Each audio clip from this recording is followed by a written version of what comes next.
संग सेल्फी ले हूँ यार। हो आना तीर में आना माया गोट गोठियान, आना तीर में आना माया गोट गोठियान, संग में फोटो खिंचा ले दो चार। सेल्फी ले हूँ यार तोरे संग सेल्फी ले हूँ यार। सेल्फी ले हूँ यार तोरे संग सेल्फी ले हूँ यार।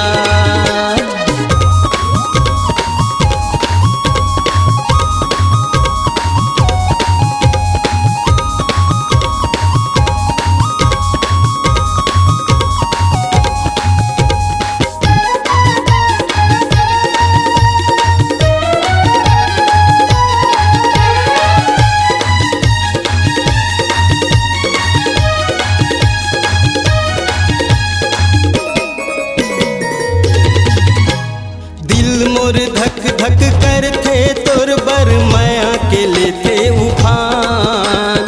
तही मोर दिल के रानी हावस तोर बिन लगे सुनसान।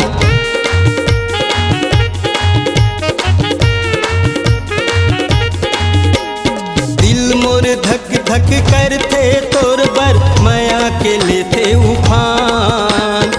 तही मोर दिल के रानी हावस तोर बिन लगे सुनसान। हमोर से नैन मिलाए प्यार दिल में बसाए, मोर से नैन मिलाए प्यार दिल में बसाए, मोला अपन बनाए दिलदार। सेल्फी ले हूँ यार तोरे संग सेल्फी ले हूँ यार। सेल्फी ले हूँ यार तोरे संग सेल्फी ले हूँ यार।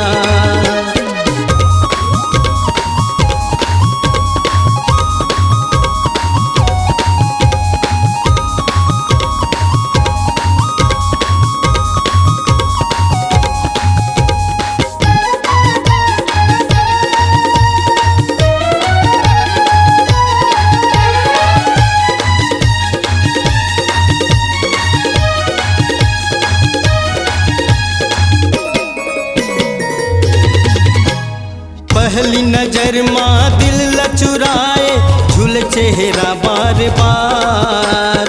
अपन नयन के पान चला के जब करते मोला प्यार।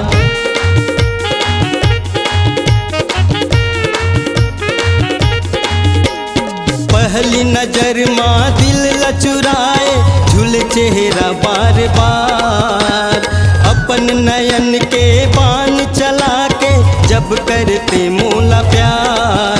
हो छुरी दिल में चले रे मन पे काबू रहे रे, छुरी दिल में चले रे मन पे काबू रहे रे। ते है जब जब करे इजहार।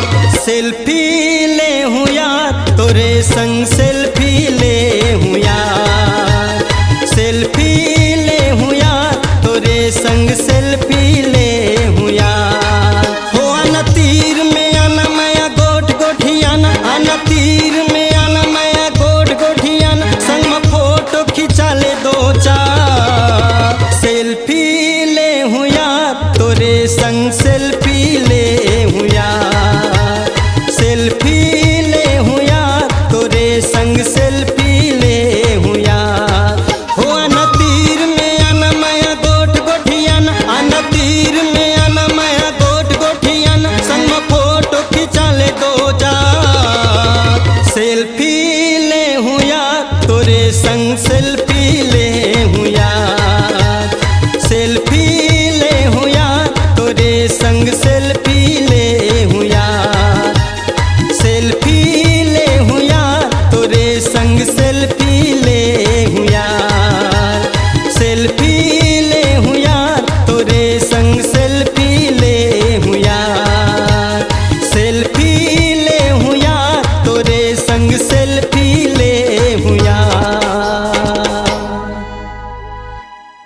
सर्व मंगला जसगीत और वैलेंटाइन के दिन प्यार होगे के अपार सफलता के बाद कोरबा छत्तीसगढ़ के सुप्रसिद्ध गायक व गीतकार राम कुमार और अशोक पटेल की युगल जोड़ी एक बार फिर से लेकर आए हैं गीतों का गुलदस्ता। प्रोग्राम हेतु संपर्क करें 9704122474 और 7587298659।